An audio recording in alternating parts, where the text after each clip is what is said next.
Alejandra, if you could send the put up the slides on the background too. Thank you. Yes.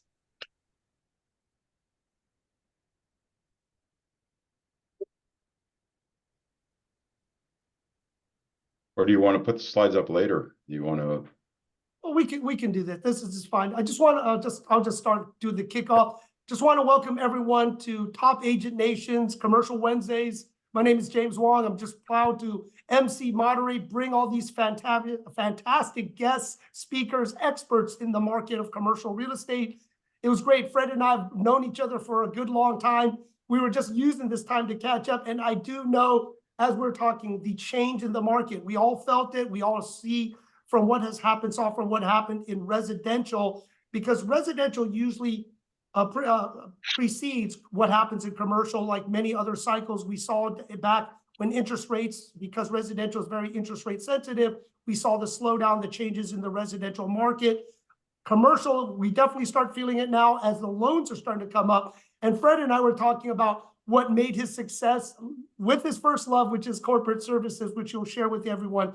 But how did he use this to catapult him to the presidency of Coldwell Banker Commercial, still teaching his first love of corporate services, but also with all the changes, there's a lot of, Fred, new opportunities, new things to do in this market cycle. Like you were selling executive coaching, right, for the top leadership management that may never have seen a market cycle. So Fred, I want to have you, from your own words, kind of share your starting into commercial real estate. Maybe you could drop some of the names, because you trained and mentored some really fantastic people in our industry. Well, I thank you, Jim, and it's a pleasure and honor to be with all of you. And this is not just the Fred Schmidt show, and hopefully some of the things I talk about are illustrative and helpful to all of you, and talking about my journey. Okay, my career, I started in 1980. December of 1980 was when I left Ingersoll Rand. I was in sales for 3 years with Ingersoll Rand in the construction and mining division. I come from a real estate development family. My grandfather was a developer, and I didn't even know commercial real estate existed back then. I didn't know there was a residential and commercial. So that's how naive I was about the business. But anyway, by fortune, I met with a local SIOR guy who talked to me and said to me, I said, I'd like to get started in the business. I'm young. I want to get into commercial real estate. And he goes, we're not hiring. We only hire experienced people. He goes, but this new company is just coming to the market. And their name is, ironically, Coldwell Banker Commercial. It's what you all would know as CB Richard Ellis today. So the original CBRE. And back then, and through probably the first 20 years of that company, I was there from 1980 to 2020. The hard part with CBRE was getting in. And they had the notorious 8-hour personality test, by the way. They gave you a personality test.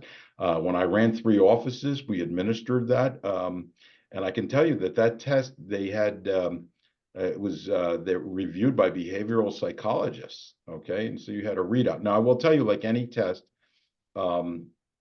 you didn't use that as the only reason to hire, but if you were off the charts on the bell curve in either direction, it was 100% accurate. In the middle, you still had to do all your due diligence and everything else. So anyway, so I ended up at CBRE, started out as an industrial broker and spent 6 years as an industrial broker. And when I started CBRE, there was only 33 offices, Jim, in the United States, and most of them were on the West Coast, believe it or not. So anyway, they grew and grew, went to 100 offices in about a 6-year period of time, was taken over by Sears, okay?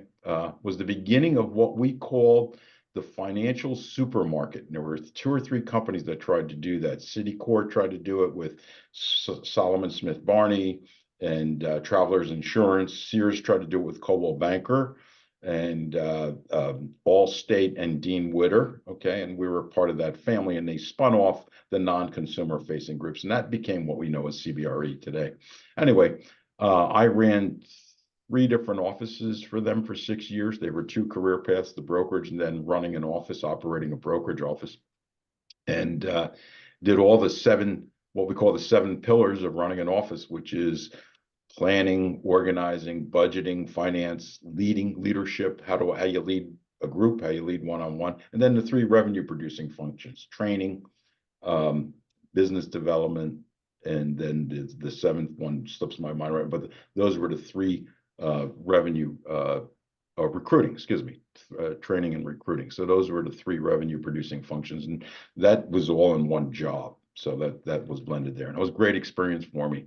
After doing that for 6 years, I decided to get back into production because I wanted to make a lot more money. I had a salary and a bonus and everything, but I jumped back into production.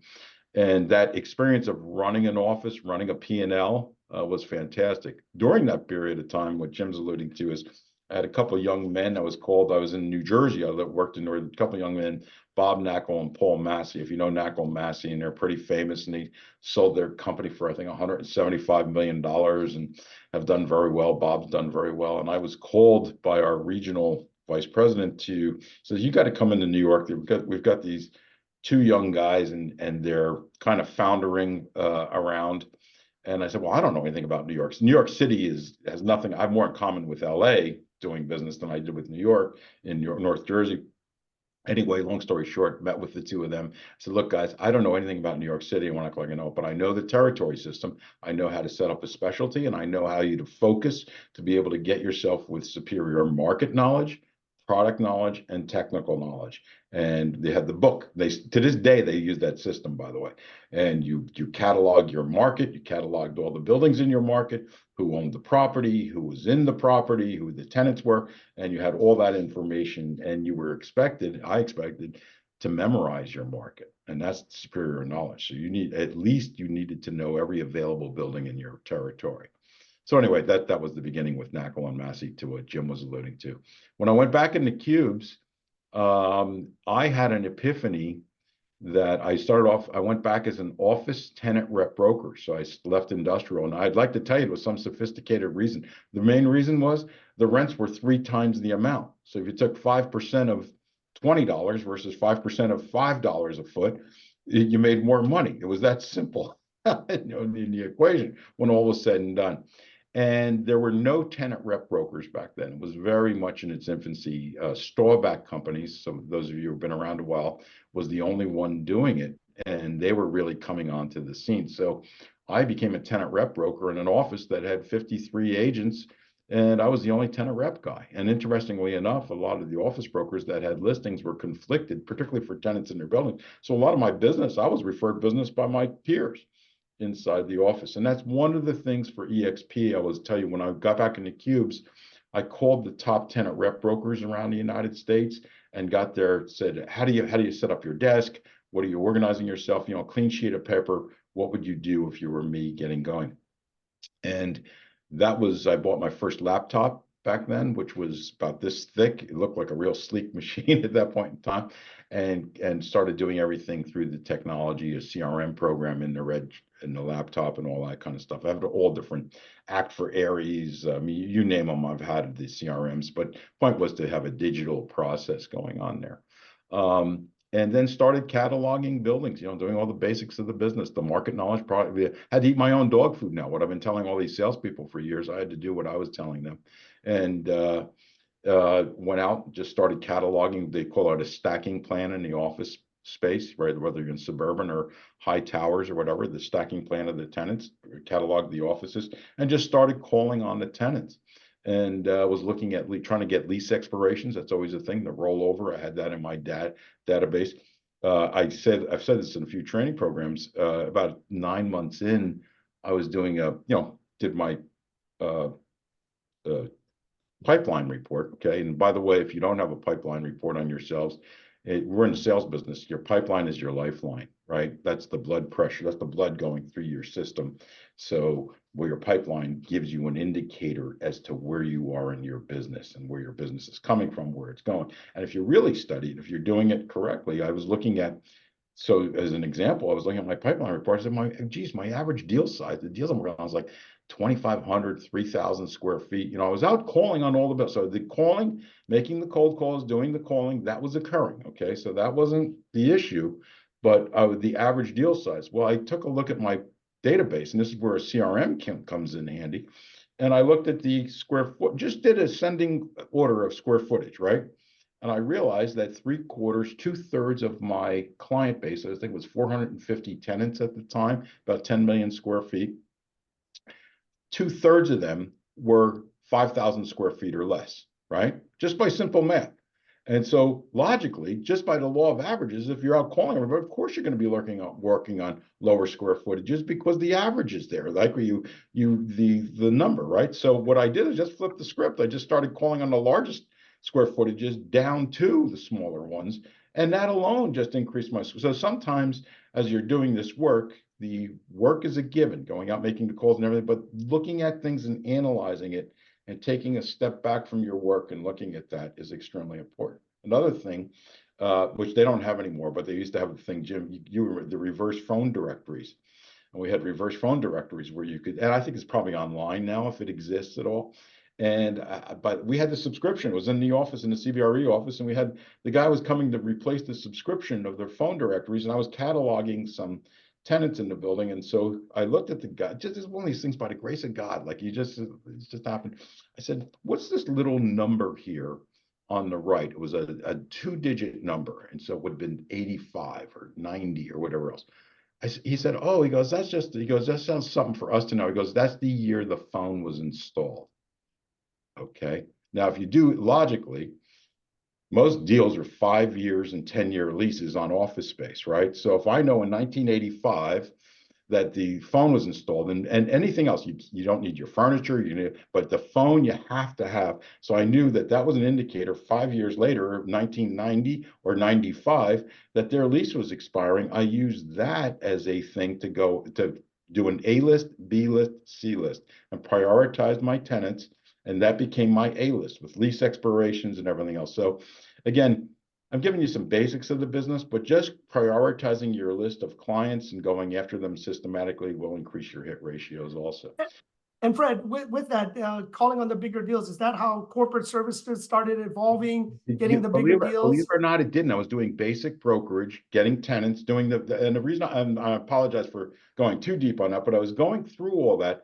And then what happened was CBRE acquired this firm. They were doing project management and corporate services, and it's called Madison Advisory Group. And they were out of California. You know some of the guys that are out there too, Jim. And Madison Advisory Group was my boss. To this day, I use it. My guy became my boss. They had a process chart, which you'll see a version of that. One of those, I'll show you guys in a few minutes. A little later, a process chart, which is how do I scale with it? It's what we call corporate services. Back then, it was called national accounts. Nobody even knew what corporate services was, which is multi-market representation of clients. And I was a manager at the time. I didn't even go into brokerage yet. They presented this, and I had an epiphany. I said, that's what I want to do. And the reason I love corporate services so much was you become a single point of contact with a client. But what I loved about it from a brokerage standpoint is, as you guys know, you start off every year going back to zero, right? And if I knew that my pipeline was filled with deals from corporate service clients, multi-market representation, I knew that I had my costs covered and then my profit and then some. And I liked that. So it was risk mitigation for me. And that worked. It works its way into teaming and a lot of other things that you guys, your volumes increased. But that was why I jumped into corporate services. And I jumped in, I was fortunate, called on a bank called First Union, First Fidelity Bank in New Jersey, which was one of the largest regional banks in the New Jersey market. They had 195 locations. They were just getting acquired by First Union, which is now part of Wells Fargo, but First Union was the largest East Coast bank for years. They were gobbling everybody up.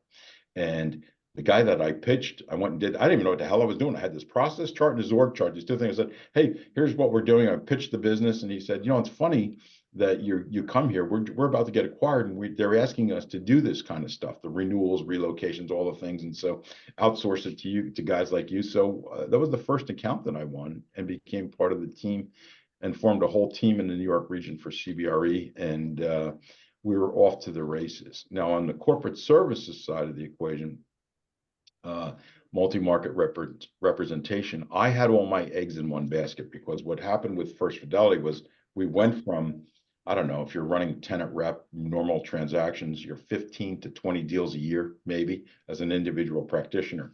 winning an account, I went from 15 to 30 to 45 to 65 transactions within about 120 days.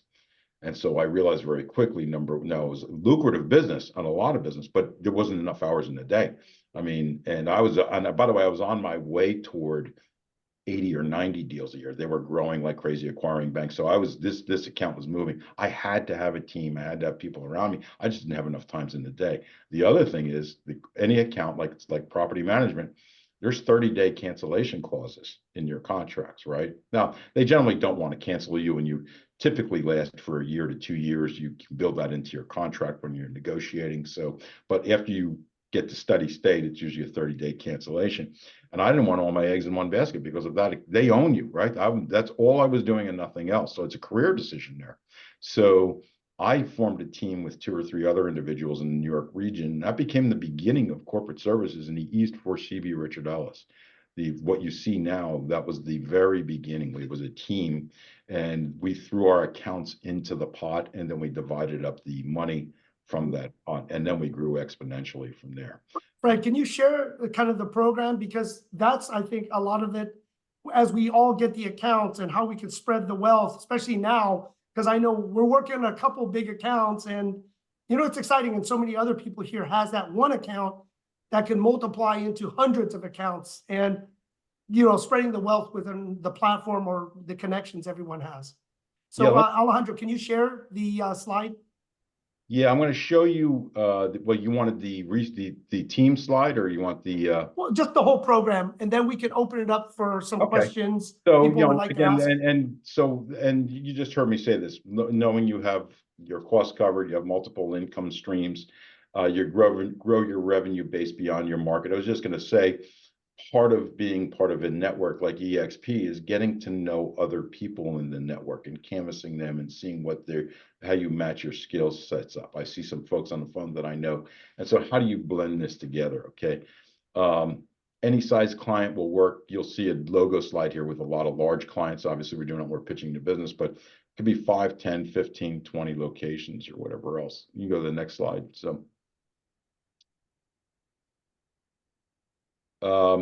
So creating a corporate services mechanism, building a delivery mechanism, creating processes, developing our story, telling our story, succeeding. The good news is we're in the process right now of executing and implementing on some accounts within the organization. I'm working with one individual. I'll tell you a little bit about that in a few minutes. But so we're getting there organically, and not as much as I thought we would, but we're still getting there, but it needs to be more organized and systematic in our approach. So you go to the next slide. Here's some representative accounts. Now this came Jeff Finn, who I know you guys heard last. He's NAI Global. My background, CBRE. Bill Hinson, you don't have his picture there, but he was at JLL. He also worked with me at Coldwell Banker Commercial. And if you go to the next slide,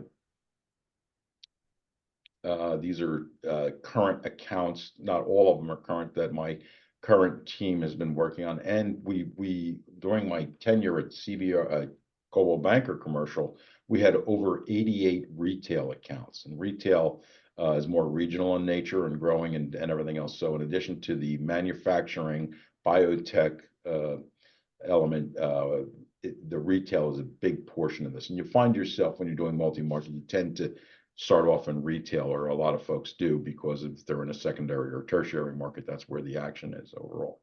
So there's all different ways to skin the cat here, and different ways to approach clients and to do different services. And within this group of clients, there's one client here that they have 8 locations. Okay, that's Mathematica right there. Okay, they're in the Princeton market and everything else, but they needed workforce solutions, and so there's a whole consulting study around workforce solutions. Other companies need a lot of the gas companies, the natural gas and stuff, need distribution nodes. So it really depends on the client and what the services you are providing. That's one of the fascinating parts about this. You go to the next slide. So building the delivery, we're giving training programs in corporate services, account management, and corporate services designation. Really, where I'm spending my time now is on presentations, proposals, and pricing, and helping folks to source the business, convert, and win. And I'll show you a slide, and I'll share a slide that I have here that we built our team under, and I think that may help you guys in that continuum. I'll come back to that source, convert, execute in a second. You go to the next slide. And this is what I was talking about earlier, where this is called the placemat presentation. A lot of you have seen this, and so here's this is a 8.5 by 17 presentation. And really what you do is you show the client the whole ball of wax on 2 slides. I can pitch any account in the world with an org chart, which is over here on the lower left, which is the resources. What are the different service lines that we're going to bring to bear on behalf of this client, and describing the client's situation, and then putting together a distribution system of how to go to market with it. So that org chart, and if you go to the next slide, this is the process chart. Now, these are very high level and simple. And remember, I was telling you I had a epiphany, but really this is, pretty scalable and repeatable. And so you show the clients, if I'm looking to open up 20 locations, 20 Burger Kings in Florida tomorrow, what's the steps you're going to take me through, internal, external, and to the market, to be able to open up those 30 locations over the next 2 to 3 years? That's an acquisition process. How are you going to dispose of properties? Here's this process.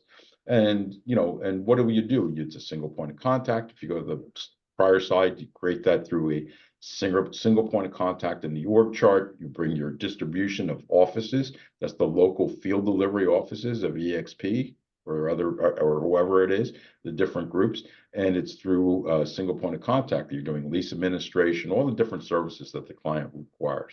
I'm simplifying a lot of stuff here for you guys, but that's kind of the pitch. I mean, you basically, what CBRE does, Cushman and Wakefield, I mean, they'll do pages and pages of this, but that's basically, in a nutshell, how you do that. Well, here's my resources. Here's what my resources will cost. Here's the service lines as a part of those resources. And then here's the service delivery, the implementation of that, right, of those resources in terms of the different needs of the client. So we're certifying people, trying to get them qualified, trained, and build their resumes up. And we're looking at, what to do if you identify a corporate account. How can we help you pitch the business, win the business, secure the business, and what is the revenue sharing and all that good stuff, marketing and support. I will tell you, the revenue sharing is pretty simple. I've been doing this for the last 30, 40 years in corporate services, and it's really pretty simple. You meaning collective you as an agent, you can run the account, and we can help you win the business, do the proposal presentation, and then there's a referral fee off the top to the corporate services team that, our team that helps you win the account. Or we can do it together as a joint venture. You partner together and handle it that way. Or we can run the account and pay a fee off the top. So there's basically 3 ways to do it, okay? And remember earlier, what I found with a lot of senior level brokers is they say they want to run the accounts, but when they realize the commitment level that's involved and everything else, sometimes they'll say, well, you guys help us run this or whatever else. So, but anyway, but I think it's a great business model. It's a great opportunity, and it's something that I think everybody should have in their quiver, their arrows or whatever else. Okay, so you go to the next one. And that's basically it. Proven track record. And, this is not our, I was averaging during my, now I do about 5 to 10 a year, but in a few years ago, we were doing 1 a week pitches. Okay, so I mean, used to that cadence, being in the pressure cooker with regard to that. Okay, excellent training, proposals and presentations, and increasing clients' profit and productivity. One of the great equalizers is, as much as everybody doesn't like Zoom and everything else, but one of the great equalizers in this business right now is this very medium, because you can pitch business and assemble a team from diverse geography and diverse areas and be right there with the client. So I could take any three of us on this call and go pitch business. And then what I find is first round meetings, the client wants to meet you in the second round. So it's all flipped on its head with regard to that. So I'll finish up. I know I've covered a lot very quickly here, Jim, and I apologize, but turn it over to you guys for questions and all that good stuff. Anyone has any questions? Because I'll wait till last, because I have a couple, but does anyone, maybe the easiest, and this could get everyone started, how to get started, you know, Fred, in this? So let's say you're new, you're green, you're senior. How do you just add corporate services to your playbook, right? Your plan, your services that you can offer. Yeah, I call it, it's probably one of the greatest opportunities and one of the greatest sources of frustration. At the same time, I call it ask the question. It's that simple. So again, I'm arbitrarily picking Burger King, but let's say you're in Florida and you do a Burger King location, or you do, a law firm, you find office space for them, and, you're in Panama City, Florida, okay, wherever it is, and the next question may be, gee, how's your business? Oh, we're growing like a weed. This business is booming. We've got multiple offices. Well, who's handling all your offices for you? How are you doing your expansion? Where are you going? How are you getting to those markets? It's becoming that conduit to the marketplace and asking that question and saying, we may have a way to help you. It's mushrooming the local transaction that you're working on into a multi-market transaction. And this is the conduit, the process to get them to the market. Okay, particularly for a new growing company and everything, if they're a tech company, whatever it is, help them manage to become the platform to manage their growth. The real estate is the manifestation of the strategy. So here, what's your strategy? And that's one of the fascinating sides. You get inside the business and see what they're doing, what's their strategy, and how the real estate gets reflected in terms of that. Okay. Most real estate, and by the way, that process chart I showed you, I usually give a more detailed chart. That was high level for a pitch. I could give any of you or any agent a CoStar report, or say, find me the available space, industrial, office, retail in a given market. Finding the space is the easiest part of the equation. Okay. Now, arguably, site selection gets into demographics and a lot of other things, but generally speaking, finding the space, and a lot of clients equate that with residential, right? Where they go out and look for a home and they go on. So same kind of thing. So finding the space is easy.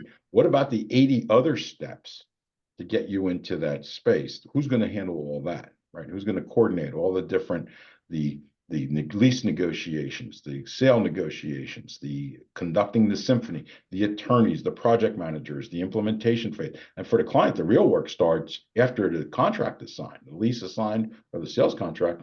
That's the implementation phase, which a lot of agents ignore. That's where the real pain points start for the client. That's when it gets very real for them. So how do you negotiate everything? So it's showing them the whole process and making it very visual. So. Any questions before I ask a couple others, but it'll be very business related. So anyone, Keith? Or anyone? Any other questions? Keith, for Fred? did you say Keith? I'm always picking on you. Nelson. First, Nelson has something. Go ahead, Nelson. My question is, do you a lot of times get a retainer for some of the work that you might be doing that's a little bit more advanced than your typical brokerage work? Yes, Nelson, great question. What I'll do is, because a client is asking for resources, let's say they want lease administration, there's 3 or 4 different services, a handful of service lines you typically see. Let's say it's a 25 to 50 lease portfolio, right? Lease administration, which is paying the rent, looking at the rent, looking at the operating expenses and everything else. That's a separate set of fees, and you put a profit, you build in a cushion over that. Okay. Sometimes you'll do the lease admin for free if you get the transactions out of it. But you have to offset that, and you have to underwrite the portfolio, meaning what are my rollovers? How many renewals? How many relocations? Dispositions, acquisitions. And what I've done with clients, if it's big enough and I've got to hire other people to help handle that account, it's open book with the client. Here's what you're asking for. Here's the resources that I require. Resources are people and technology, right? People, process, technology. Here's my cost. Here's my profit, by the way. Okay. I build a profit line into this, and we can do it. And I think the commissions and the fees can cover these costs. Okay. However, as you guys know, most cycle time on transactions is 6 to 9 to 12 months. And they occur, they don't occur, in sequence. And then you get the business decision process adding on top of that.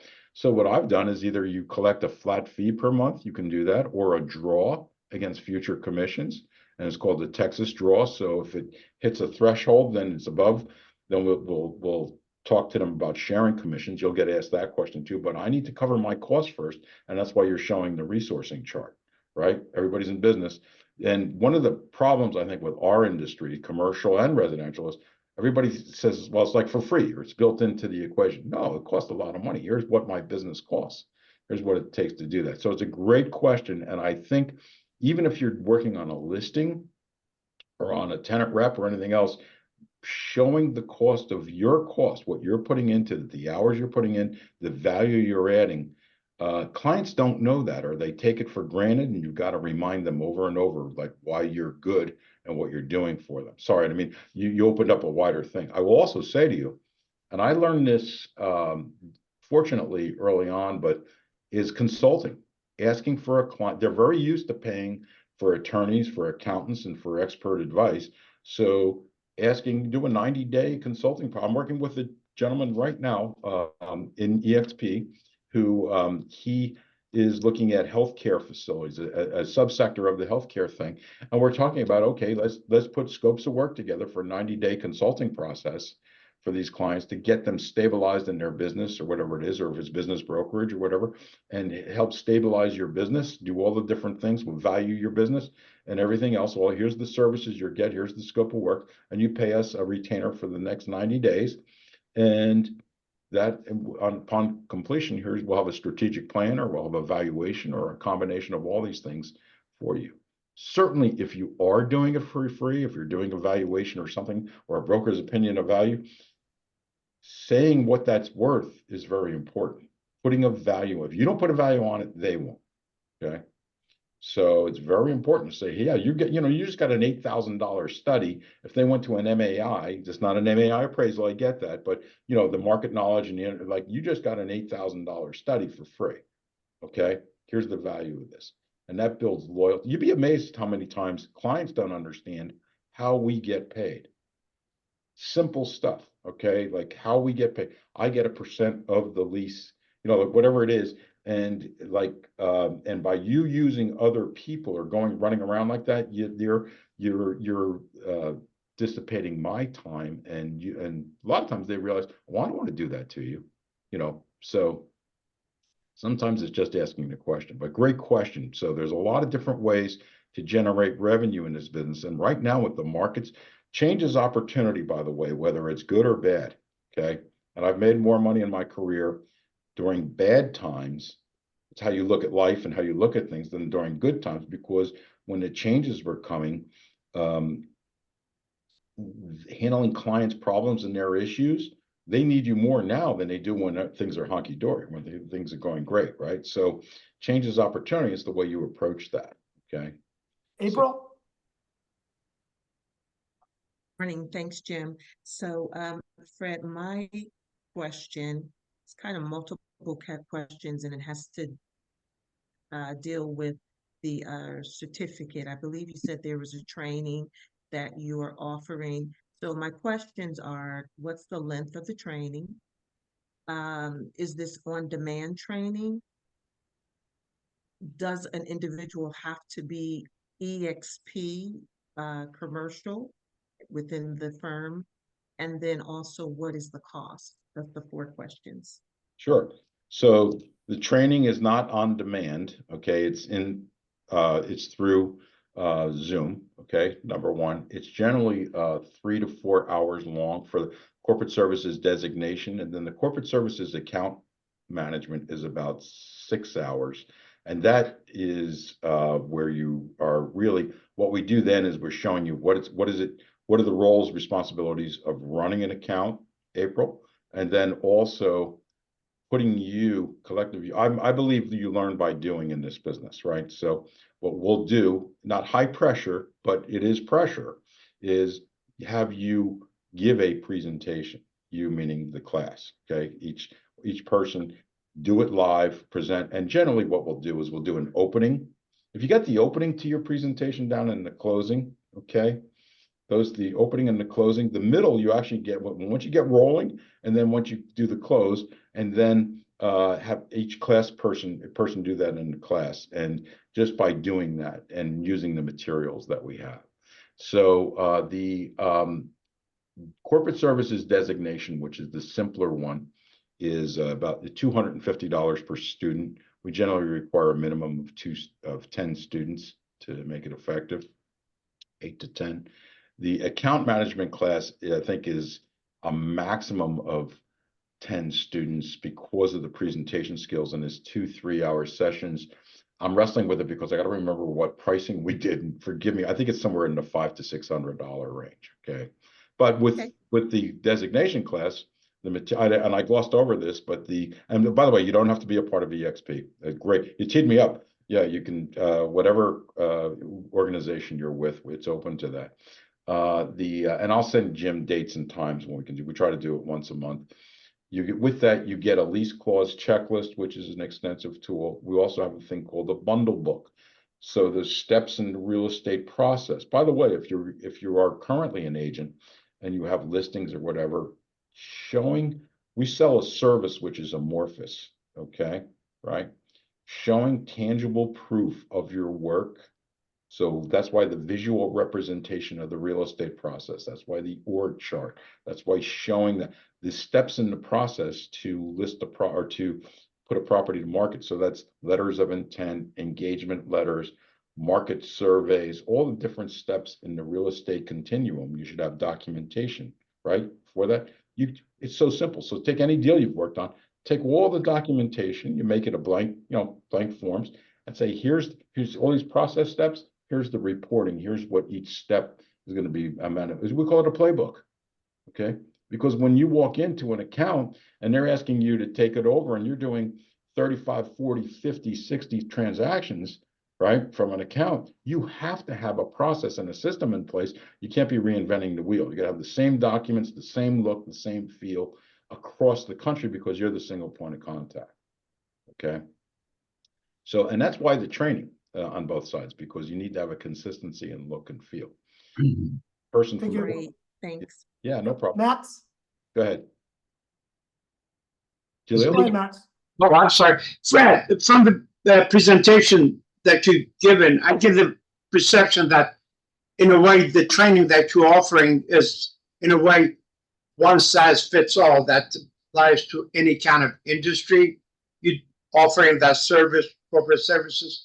But don't you think that if somebody have a particular industry that is going to be representing a client, is to have that kind of experience in that field that you are going to offer these people, i.e., I'm a former franchise rep for restaurants. Isn't that going to be more, wouldn't I be more credible in my presentation to the group, to the client, that they would accept me than just somebody that has no. Oh, totally agree with you. And then maybe you bring in, now I've been blessed because I've done this for so long. I've pitched almost every segment. Okay. So I've been involved in that, but you're absolutely right. And you need to study the client's background and everything. So let's use the franchising as an example, right? So depending on if it's a restaurant franchise, you'll take, where are you on the scale of the franchisor-franchisee relationship, right? Which is a very serious legal obligations on the franchisor's part, and they don't. So if you're a service provider and you're trying to represent the franchisees, you need to be cognizant of that relationship and the legal liabilities that are involved. So for instance, if you're representing McDonald's on the scale of site selection, okay, let's say, which is the big part of the retail, McDonald's is they're the best in the business at this. They're going to go, here's the site, here's the location, here's our standards. No discussion, you, Mr. Franchise, Miss Franchisee, you're taking this spot and this location, and that's it, okay? If I'm gonna have a Subway, right, or the Subway, they'll do 50 locations on top of each other, and they don't care about areas. So it depends on where the franchisor is on the scale of site selection, and then how you're gonna navigate that. Manufacturing, we just did a build-to-suit for a manufacturer out in Reno, Nevada. We did location analysis, demographic analysis, and really the human capital element was the primary element in the site selection for this manufacturer.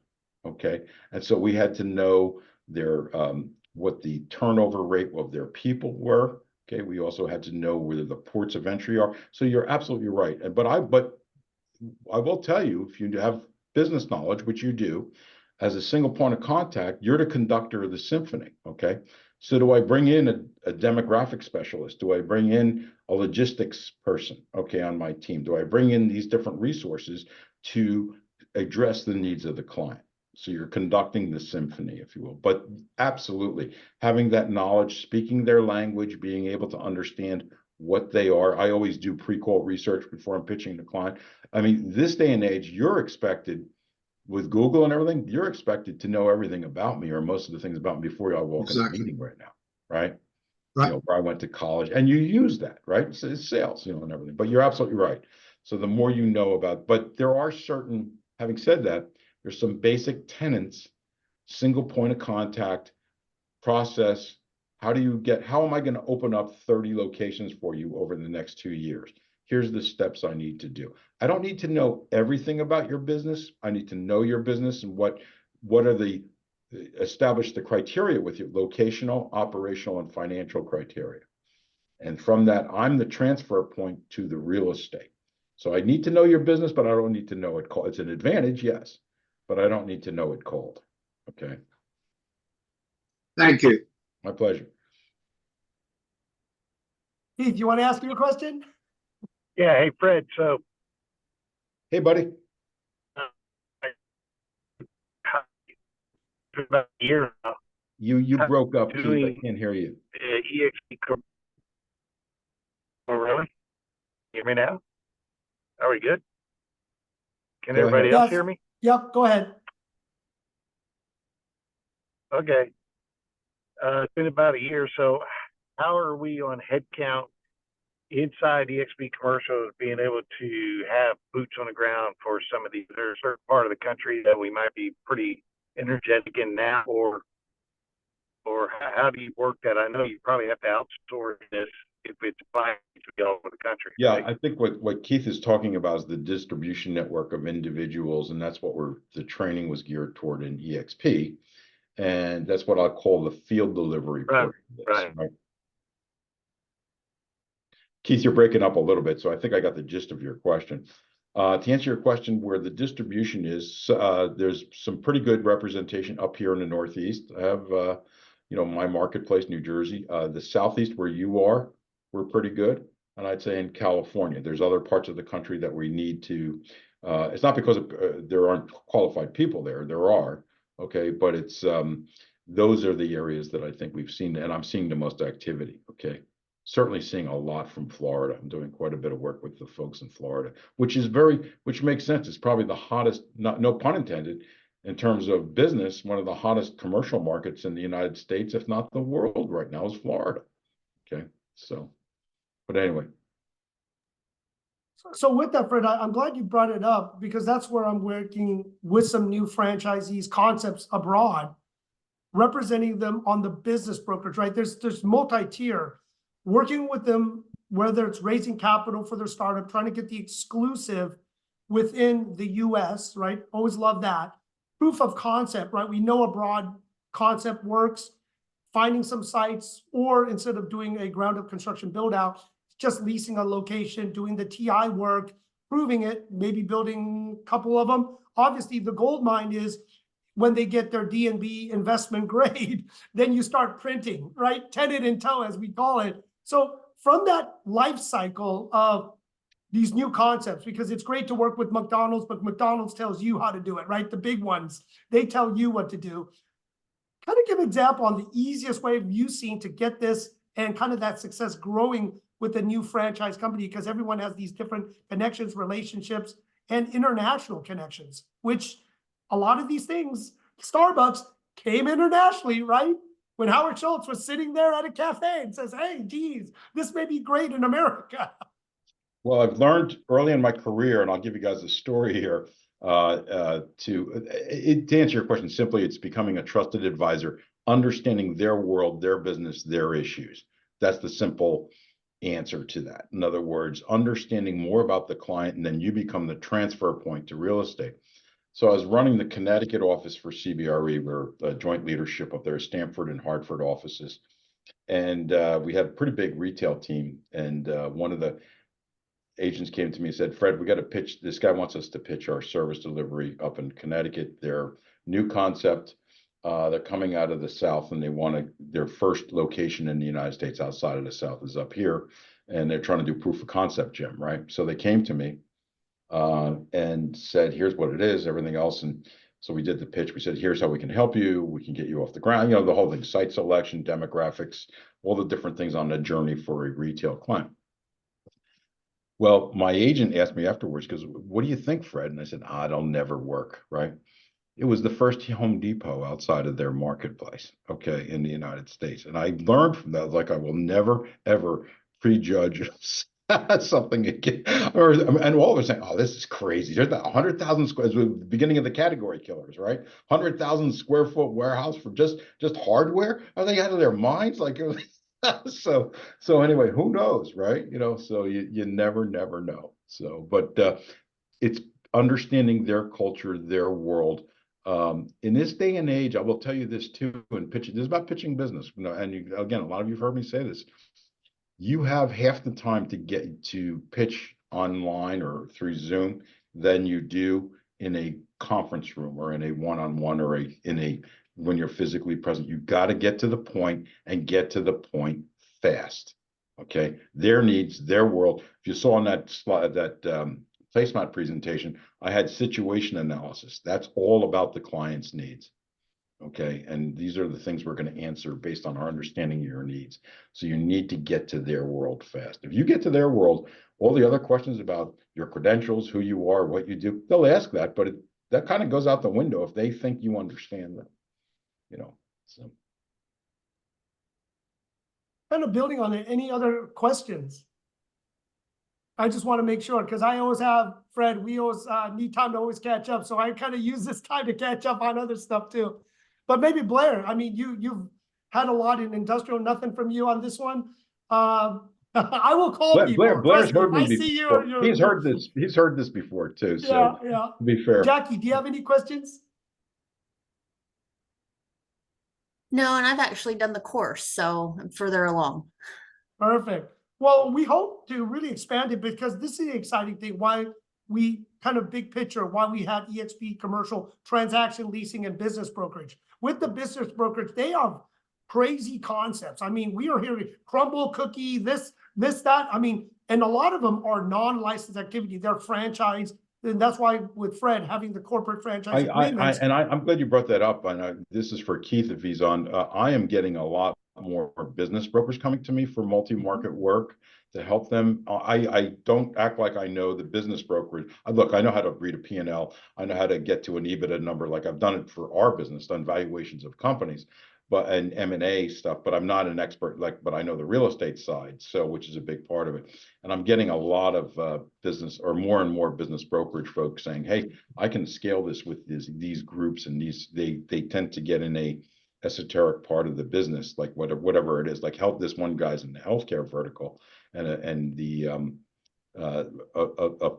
within healthcare, a certain segment, and he's really good at it and knows that cold. So I know the real estate side, so we're helping him to do the service delivery for the real estate. So there's a lot of ways to skin the cat here. There is, you know. So. Hey, I'd like to add. Go ahead, Keith. Yeah, I was going to say, I've actually initiated an opportunity. Well, they came to me, and Fred knows about it, but we just haven't gotten anywhere with it yet. But our corporate services is available to other real estate entities who are doing corporate services, but they need more boots on the ground that we have. An example, and it will happen, Fred. I'm actually still in contact with them, but yeah, at some point they're going to come to us because they need us all over Canada, because they have nobody in Canada to handle their client that's wanting to grow all over Canada. So don't limit yourself just to end user company that's out there. You know, think of yourself as a wholesaler. Sometimes you get, you know, at a It's a great global level, point. I guess. And you know, Yeah. during my years at CBRE and to this day, okay, the little secret, or maybe it's not that big a secret, like look, CBRE, Cushman, JLL, all of the biggies, Newmark, they're in the major MSAs. They're in the top 50, 75 MSAs in the United States, whatever it is. And they're around the world too. So, I mean, they've got a great footprint. But, you know, even there in my days at Coldwell Banker Commercials, like, okay, here's the 50 or 75 MSAs they are in. What about these 175 other markets? Okay, so to your point, Keith, it's hit them where they ain't sometimes. And sometimes you can work in joint venture with them. Okay. I went and pitched the FDIC during the, we went and pitched the FDIC during the financial crisis for the banks that distressed loans and everything else. And I actually, when I realized I had a tiger by the tail. I literally had, you know, I said, man, I'm tied into something here. Knew that we didn't have the bandwidth or the capability to service. So I joined ventured with CBRE. I called them up. I said, look, we're in. You guys want in on this? And, you know, having worked there and we joint ventured and we said, yeah, let's do it. You know, and so we went for it and we were able to do a lot of FDI. We made a lot of money together doing that. So it's how you look at things sometimes and come up with creative solutions. Right, I'm glad you brought that up. That's why we did it, because the big firms, they work on big dollars. They have to remember, they split with the house 50-50 or 60-40 or whatever the split with the main guy or the main corporate accounts, right? National account manager, whoever's in charge. And then it kind of goes down, it gets split up so much. That's why deals or leases or ground up construction less than, let's say, 25,000 square feet, 10,000 square feet for sure, they don't even want to work on it, right? And some of these, it's not worth their time. So collaborating with some of the big firms, finding an agreement to do this together, Fred, I'm glad you brought it up. And also showing our deck, showing the strength as a team is how you go after it. You don't usually go after it by yourself unless you're buddy with the CEO or execs or, you know, the founder. Then you could talk one-on-one. But besides that, boy, you better come in with a strong deck team, or right. Many others are pitching for these accounts. You get blown away. The lone wolf, and I'm glad you brought that up. In fact, you teed me up for this slide right here. And this is a slide that I used for my corporate services team. It's called the 3-9 model. And but well, give you the history. But yeah, when you walk in, the days of the lone gunslinger, you know, are over. And you're doing corporate services, you're expected to have a team or to walk in with a group or at least address the group of people that are going to help service the account. Maybe you're the single point of contact, but here's the other elements. One of the things that if I've had any success in my career, it's always about being is filling the pipeline up. And whether you're an individual practitioner, which most of you are, or you're working on a team, there's what the classic S curve in sales, which is you fill the pipeline, you grow the pipeline, and then you convert the business, and then you execute and you're doing the deals. While you're doing the deals, the pipeline is not getting filled. So you get the classic S curve. And long story short, this was going on in whole offices as they were gearing them up. And they came up with this from behavioral psychologists, basically setting up a continuum for sales, which is sourcing the business, marketing, getting out there, talking to clients, filling the pipeline, getting opportunities, suspects, prospects, whatever it is, meeting them, taking them out golfing, whatever it is, converting the business. That's the arena frankly, that's the arena I play in now. Converting, winning the business, pitching the business, giving the proposals, the presentations, the value proposition, and then the third part, which is executing and doing the deals. And the idea for all of you as individuals, for whether it's an individual, a local office, a regional office, a national or global, this continuum, source, convert, execute, is basically where you are. And having those skill sets along that continuum is extremely important. I would submit to you that the first two, particularly the first one, getting the pipeline built and getting that going, filling the other two is a lot easier, believe it or not. Most people perceive doing the deal as the hard part, or it is the money part. But believe it or not, if you get the first two, that's real wealth. Okay, so my point is, as you're deploying yourselves and looking at that, that sourcing, converting, and setting that lifeline, that bloodline up is extremely important. Any success I've had, it's always paying attention to that. In fact, those people, if I had good people that were good at cold calling and getting through doors and getting appointments, I made them full partners. I wanted them to be partners because my growth then is not arithmetic, it's geometric. Okay. And so you create wealth by being an agency through others. Okay. Being a good agent through others, by being sharing. I found that I make more money by being an agent to others and helping, like this call, helping you guys out. I'm not getting paid by Jim. We're just doing this, you know, but it's helping others to get to where they need to be. And then it's that type of a thing. So if you have people that are good at getting through doors, and let me tell you, that's tough. Okay. That's hard stuff. And so that's why I made the people that I had that sourced my business and stuff. And I didn't pick some rookie sometimes. It wasn't just the young ones, which it tends to be in a lot of companies. Like I've had somebody who was good at getting appointments. I said, I want you to do this and nothing else, but you're a full partner in everything we do. Okay. Right, You're I'm gonna glad you reap brought the that up. We may have some good cold callers, as we all know the market's tough. People reach out to me saying, Jim, I need help, right, April, Keith? And I'm like, boy, we can work some deals now. You just have to reach out and as we Yeah, share. and the So, Fred, conversion, you know, I love being in the arena, winning the business and then fulfilling the business. Don't get me wrong, you need to be able to source it, you need to know how the other two work. Okay, don't get me wrong here, but that's real wealth long term. If you've got that pipeline filled in fact, the one guy, this healthcare guy I'm referring to, because I'm going to be on a call in a couple hours, he's very good at SEO and sourcing, and I locked right onto that. I said, if you can get to the market and we can get a volume of clients going through this system, I'm in.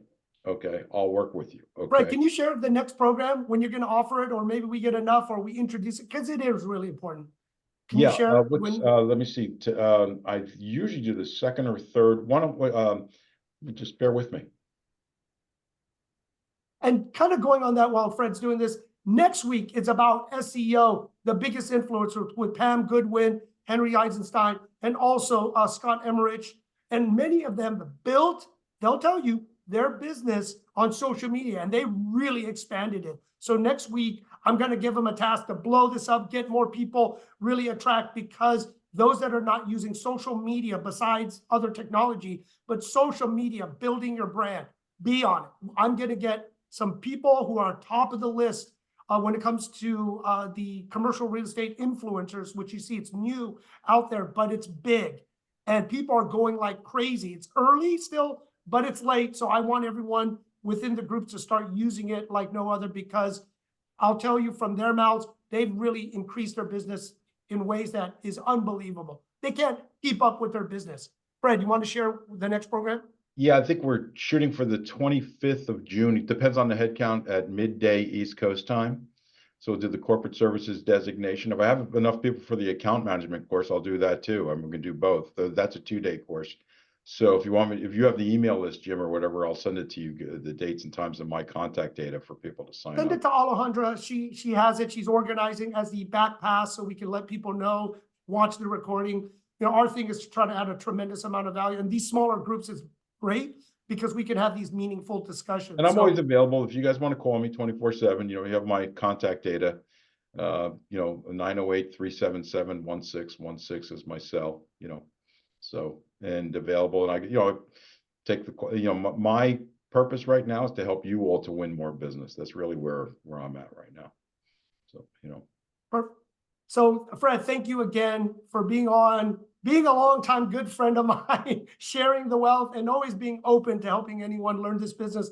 And I know how we're going to get through this. Like you said, I like these type of markets now because it actually helps us really not just survive, but thrive and pivot and adjust to find new opportunities in this business, in this change.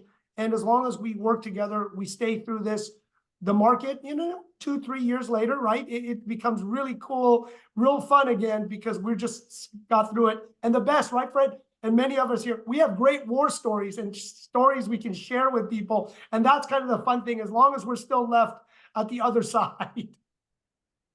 for sure. Thank you all. Everyone, appreciate the time. Hopefully it was beneficial. Take care. thank you, everyone. Have a great day. Join us next week at Top Agent Nation's Commercial Wednesdays. Thank you. Thank you.